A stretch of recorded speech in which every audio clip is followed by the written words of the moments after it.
Hello बच्चों, आज हम पढ़ने वाले हैं गणित की वर्कशीट नंबर 39 कक्षा 9 के लिए और 2 अक्टूबर 2020 की।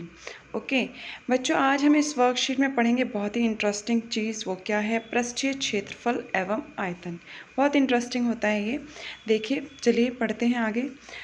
अब इसमें बोला है आवश्यक पूर्व ज्ञान में कि 2D आकृतियाँ क्या होती हैं। इनकी आपको पहले से ही चीज़ें पता हैं क्या होती हैं। जैसे हम वर्ग के बारे में पढ़ते हैं, ठीक है, और एक हमने पढ़ा है आयत के बारे में, त्रिभुज के बारे में, वृत्त के बारे में। तो ये जो आकृतियाँ होती हैं, अगर हम इसे किसी प्लेन चीज़ पर रखते हैं या फिर मतलब एक इस तरीके से समझिए जिन आकृतियों को हम उठा नहीं सकते, ठीक है, वो हमारी 2D या द्विविमीय आकृतियाँ होती हैं। क्यों होती हैं ये? ऐसी क्यों होती हैं? हम इन्हें पेपर पे ही ड्रॉ कर सकते हैं या फिर बोर्ड पे ही बना सकते हैं। हम इन आकृतियों को उठा नहीं सकते। आपने देखा होगा जब भी हम कोई आयत बनाते हैं, इस तरीके से बनता है आयत, क्या हम इसे उठा सकते हैं? नहीं, हम इसे नहीं उठा सकते। क्यों नहीं उठा सकते? क्योंकि इसकी केवल एक लंबाई होती है और एक चौड़ाई होती है, ठीक है। या आप इसको इसको लंबाई कह लो, इसको चौड़ाई कह लो, वो आपकी मर्ज़ी है, ठीक है। इसकी एक लंबाई होती है और एक चौड़ाई होती है। दो ही चीज़ें इसमें दी हुई होती हैं। तीसरी चीज़ यानी कि ऊंचाई इसमें नहीं होती। इसी तरीके से वर्ग में भी नहीं होती, जिसकी सारी भुजाएं बराबर होती हैं, ठीक है। ये थोड़ा सा इधर उधर बन गया। तो जिसकी सारी भुजाएं बराबर होती हैं वो वर्ग होता है, आप सभी को पता है। जिसकी सम्मुख भुजाएं बराबर होती हैं वो आपका आयत होता है। इन दोनों में ही दो ही चीज़ें हैं, हमारी लंबाई है और चौड़ाई है, ठीक है। इसमें तीसरी चीज़ नहीं है। क्या है वो? ऊंचाई नहीं है, ठीक है। इसलिए हम इनको पेपर पे बना सकते हैं, दो ही डायरेक्शन में बना सकते हैं, इसलिए इनको 2D कहते हैं या द्विविमीय कहते हैं। इसी तरीके से आप देख सकते हैं वृत्त, ठीक है। वृत्त को भी नहीं उठा सकते, सिर्फ एक प्लेन पेपर पे या कहीं पर भी ड्रॉ कर सकते हैं, बना सकते हैं। समतल आकृतियाँ होती हैं ये, ठीक है, समतल स्थान पर बनाई जा सकती हैं। अब एक होता है हमारा त्रिभुज, ये भी ऐसा ही है, ठीक है। इसको भी हम नहीं उठा सकते, ये भी दो ही डायरेक्शन में बनता है, ठीक है। जो पेपर पर बनाई जा सकती हैं वो आकृतियाँ समतल कहलाती हैं, ठीक है, और उनको द्विविमीय आकृतियाँ या फिर 2D आकृतियाँ कहते हैं, ठीक। अब बात करते हैं हम 3D या त्रिविमीय आकृतियों की। ऐसी ठोस आकृतियाँ जिनकी लंबाई, चौड़ाई और ऊंचाई या गहराई, ऊंचाई गहराई एक ही बात होती है, जैसे 3 मापन होते हैं, इसलिए इनको 3D या त्रिविमीय, त्रि का मतलब 3 ही होता है, त्रिविमीय या 3D आकृतियाँ कहते हैं, ओके। अब द्विविमीय आकृतियों को त्रिविमीय आकृतियों के फलक के रूप में भी देखा जा सकता है। अगर आपके पास कोई त्रिविमीय आकृति है, 3D आकृति है, अभी बताती हूँ क्या होती हैं। उनको अगर आप ऊपर से देखेंगे तो उनको उसके फलक, जो हमारी 2D आकृति अभी जो हमने पढ़ी, उनके फलक के जैसे देखा जा सकता है। अभी डिस्कस करते हैं आगे। कुछ आकृतियों में 2 या 2 से अधिक समरूप या फिर सर्वांग फलक होते हैं, ठीक है। अब देखते हैं किस तरीके से है। यहाँ आपको आगे दिया हुआ है, ये देखिए। हमें सबसे पहले दिया है एक टूथपेस्ट के खाली डिब्बे के सभी फलकों आकार को ध्यान से देखिए। सभी फलक आयताकार, सम्मुख फलक सर्वांगसम और आकृति घनाभ कहलाते हैं। देखो, ये आपका टूथपेस्ट होता है, सभी के घर में आता है टूथपेस्ट, ठीक है। सब आप देख सकते हो बहुत आसानी से। अगर आप इसको ऊपर से देखेंगे, यहाँ से अगर मान लो यहाँ से देखा आपने इस तरफ से, तो ये आपको एक आयत के जैसा दिखेगा, दिखाई दे रहा है, ठीक है। और इसके नीचे वाली जो भुजा वो है, इसकी फलक है, वो बिल्कुल सेम है, ठीक। और वो भी क्या है? एक आयत की जैसी है, ठीक है। अब ये दोनों फलक कैसे हो गए? सर्वांगसम हो गए और बिल्कुल सेम हो गए, ओके। अब इसी तरीके से आप ये वाले इस तरफ वाले फलक भी देख सकते हैं, वर्गाकार होंगे ये, ठीक है। तो ये वाली जो आकृति है हमारी, फलक जब हम देखते हैं तो वो द्विविमीय जैसी यानी 2D जैसी दिखती है। और इनकी क्या है? ऊंचाई है, लंबाई है, चौड़ाई है, सब कुछ है। तो ये क्या है? वैसे ये ठोस आकृतियाँ कहलाती है त्रिविमीय। त्रिविमीय आकृतियों को हम ठोस आकृतियाँ भी कहते हैं, ओके। अब ये देखिए, इसमें जो साइड से बन रही हैं और इनको हम उठा भी सकते हैं। अभी मैंने क्या बताया था कि जो द्विविमीय आकृति हैं उनको उठा नहीं सकते, लेकिन जो त्रिविमीय आकृति होती है उनको हम उठा भी सकते हैं, ठीक है। इसीलिए इनको उठा सकते हैं क्योंकि इनकी ऊंचाई है और एक तीसरी भुजा है, त्रिविमीय है, ओके। अब देखिए ये, और ये किसके आकार का होता है? ये जो हमारा टूथपेस्ट है ये किस आकार का है? घनाभ के आकार का, ओके, यहाँ पर देखो आपको ये दिया हुआ है घनाभ के आकार का होता है ये जो टूथपेस्ट वाला है, और इसको साइड से देखेंगे या फिर ये किसी घन के आकार का होगा। ऐसे इसमें बोला है यदि ऐसे डिब्बों के सभी फलक वर्गाकार हों और सर्वांग हों तो ऐसी आकृतियाँ क्या कहलाती हैं? घन। ठीक है, जिसकी सारी भुजाएं बराबर होती हैं इस तरीके से, इसको कहते हैं हम घन और इसको कहते हैं हम घनाभ। ओके, क्लियर है। अब देखिए आगे जो है हमारा पाउडर के डिब्बे को ध्यान से देखिए। आप देखते हैं पाउडर का डिब्बा, और भी ऐसी शेप आप और अपने घर में देख सकते हैं जो इस तरीके की डिब्बे के जैसी होती हैं।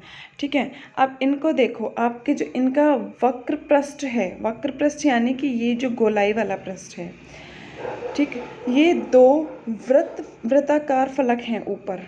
यहाँ पर एक वृत्त बनेगा, एक वृत्त नीचे बनेगा। आप देख सकते हैं ये एक वृत्त बन रहा है, एक ये वृत्त नीचे भी बन रहा है। ठीक है, तो ये कैसे हैं? और ये सर्वांग है। ठीक, ये वृत्त कैसे हैं? सर्वांग है। और ये आपका वक्र पृष्ठ है, ये गोल जो बना हुआ है ये वक्र पृष्ठ है। ठीक है, जहाँ से आप इसको पकड़ते हैं, इसकी गोलाई से पकड़ते हैं। ठीक, ये आपका वक्र पृष्ठ है। इसको हम, इस आकृति को हम क्या कहते हैं? बेलन। ओके, इस आकृति को हम कहते हैं बेलन। अब देखिए यहाँ पर कुछ और ठोस आकृतियों में जिनमें फलक सर्वांगसम नहीं होते। अभी ये वाली जो आकृतियाँ थी हमारी तीनों, इनमें क्या था? फलक सर्वांगसम थे, यानी कि ऊपर वाला फलक नीचे वाले के जैसे, यानी कि सम्मुख फलक, सामने सामने वाले फलक या जो भी थे वो सब कैसे थे? सर्वांगसम थे। अभी हमने इसमें भी देखा था घनाभ में, घन में या फिर बेलन में, तीनों में कैसे होते हैं? सर्वांगसम फलक होते हैं। ठीक है, सम्मुख जो फलक होते हैं, फलक का मतलब जहाँ से सामने से हम उसको देख रहे हैं, ये सारा आपका क्या है? फलक है। ठीक, इधर से इसके ये फलक है, ये फलक है। तो इसमें कितने फलक हैं? 6 फलक होते हैं इसमें कितने फलक होते हैं? 2 फलक। इसमें कितने हैं? 6 फलक हैं। ठीक है, जब भी आप इसको रखेंगे और ऊपर की तरफ से देखेंगे, यहाँ से मान लो देख रहे हैं आप, तो ये इसका फलक है। अगर आप इस तरफ से देख रहे हैं तो ये इसका फलक है। ओके, अब आप इधर को सामने से देख रहे हैं तो ये भी क्या है? फलक है। ओके, आई होप आपको समझ आ गया कि फलक क्या होता है।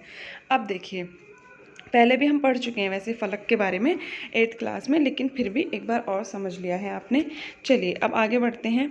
जिनमें कोई फलक सर्वांगसम नहीं होता। अब ऐसी आकृतियाँ कौन सी हैं? हमारी ये वाली आकृति हैं जिनमें फलक समान नहीं होता। ये देखिए, इसमें सिर्फ एक ही फलक है। ये क्या आकृति? एक वक्रीय व एक समतल फलक है। ठीक है, इसमें एक ही समतल फलक है, ये नीचे की तरफ। ठीक, यदि आधार को बंद रखा जाता है, ये जो इसका आधार है इसको बंद रखा जाता है, इसे शंकु कहते हैं। इस आकृति को हम क्या कहते हैं? शंकु। ठीक है, यह दिखने में जन्मदिन पर पहनने वाली टोपी की तरह दिखता है। आप सभी को पता है जन्मदिन पर किस तरीके की टोपी पहनी जाती है, ऐसी होती हैं। तो ये एक शंकु के आकार की टोपी होती है हमारी। ठीक है, ऐसी आपने और भी बहुत सारी चीज़ें देखी हैं, जैसे आइसक्रीम कोन आपने देखा होगा, कॉमन है, बहुत लोग खाते हैं। ठीक है, तो ये किस आकार की होती हैं चीज़ें? शंकु के आकार की। आप बहुत सारी चीज़ें इस तरीके की ढूंढ सकते हैं, आपको मिल जाएंगे अपने घरों में। ठीक, ये आकृति कैसी है हमारी? शंकु। ओके, अब इसमें एक ही फलक होता है। इस आकृति में, इस वाली आकृति में केवल एक ही वक्रीय फलक है। अब देखो इसमें क्या है? ये बिल्कुल गोल गेंद है, इसमें एक ही फलक है, वक्रीय फलक। अब आप इसको जब यहाँ सामने से देख रहे हैं तो आपको एक ये सर्कल के जैसा ही दिखाई देगा। अगर बहुत दूर से आप इसको देखेंगे तो ये एक सर्कल की जगह जैसा दिखाई देगा। सामने से देख लो, ऊपर से देख लो, कहीं से भी देख लो, आपको ये हर तरफ से ऐसा ही दिखाई देगा। अगर आप दूर से देख रहे हैं तो ये एक सर्कल जैसा है, यानी कि एक वृत्त जैसा है। ठीक है, इसलिए इसमें भी क्या है? एक वक्रीय फलक है। ऐसी आकृति को हम क्या कहते हैं? गोला। ओके, जो ये वाली आकृति है इसको हम कहते हैं गोला। यह दिखने में एक गेंद जैसा दिखाई देता है। ये दिखाई दे रही है आपको, ये दिखने में कैसा होता है? एक गेंद की तरह, इसीलिए इसको हम क्या कहते हैं? गोला कहते हैं। ओके, अब यदि गोले को 2 बराबर भागों में काट दें तो प्रत्येक भाग अर्धगोला कहलाता है। अब मान लो इसी गेंद को ले लो, ये 2 भागों में काट दी तो ये कैसा हो गया? अर्धगोला। ये देखिए यहाँ पर ये बाउल्स आपके घरों में यूज़ होते हैं, ये आपके क्या होते हैं? अर्धगोला होते हैं।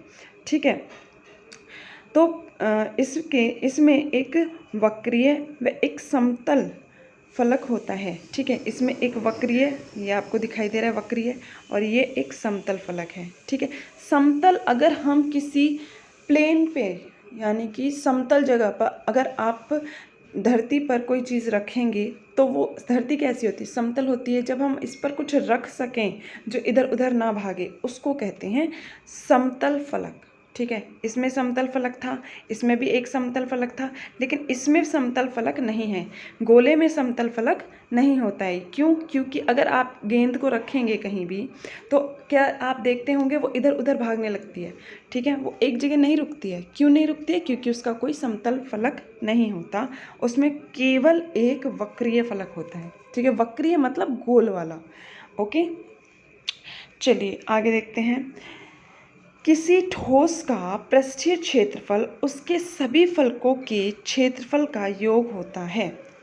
अब ये भी चीज़ याद रखने वाली है आपकी, जो पृष्ठीय क्षेत्रफल होता है, जब हम किसी भी ठोस आकृति का पृष्ठीय क्षेत्रफल ज्ञात करते हैं तो हम ये देखते हैं कि वो जो उसके जितने भी फलक हैं उनका जो क्षेत्रफल का योग होता है वो उसका पृष्ठीय क्षेत्रफल कहलाता है। किसी ठोस का पृष्ठीय क्षेत्रफल दर्शाने के लिए हम वर्ग इकाई का उपयोग करते हैं। देखिए, अभी हमने क्या निकाला? क्षेत्रफल। आपने पहले भी निकाला है। अगर हम किसी आयत का क्षेत्रफल निकालते हैं तो हम क्या लिखते हैं? सेंटीमीटर स्क्वायर या फिर मीटर स्क्वायर, ये लिखते हैं। तो जब भी क्षेत्रफल की बात होती है तो वो हमेशा वर्ग इकाई में ही लिखा जाता है। ये स्क्वायर का मतलब है वर्ग इकाई, घात में 2। ठीक है, अब किसी त्रिविमीय वस्तु द्वारा घिरी हुई जगह का आयतन कहलाती है। अब कोई जो हमारी ये त्रिविमीय वस्तुएं हैं जो अभी हमने पढ़ी हैं, इनके द्वारा जो भी घेरी हुई जगह है, ठीक है, एक तो ये समतल स्थान पर जगह घेरेंगी और एक हवा में अपनी ऊंचाई की वजह से उस तरफ जितना भी स्थान घेरेंगी, ठीक है, तो वो उनका क्या कहलाता है? आयतन कहलाता है। ठीक है, अगर मान लीजिए हमारे पास एक ग्लास है, ठीक, उसमें हमने पानी भर दिया। जब हमने उसमें पानी भर दिया तो वो यहाँ तक पूरा ऊपर तक भर दिया हमने।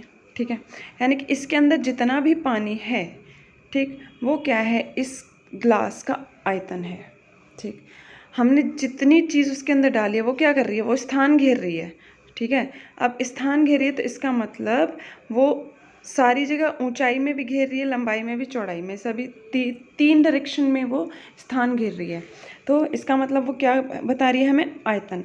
और जो ये आयतन होता है बच्चों, ये क्या होता है कि ये घन इकाई होता है। ठीक है, ये देखिए यहाँ पर किसी ठोस का आयतन दर्शाने के लिए हम घन इकाई का प्रयोग करते हैं। क्यों करते हैं? क्योंकि इसमें हम लंबाई को ले रहे हैं, चौड़ाई को ले रहे हैं और तीसरा हम ऊंचाई को भी ले रहे हैं। ठीक है, अब 3 चीज़ें होंगी तो घन आएगा, ये आपको याद रखना है। 3 चीज़ें होंगी, घन आएगा। घन कैसा होता है? जिसकी लंबाई, चौड़ाई, ऊंचाई होती है, वो घन होता है। इसलिए यहाँ पर हम 3 चीज़ें लेते हैं, इसलिए घन इकाई बोलते हैं इसको।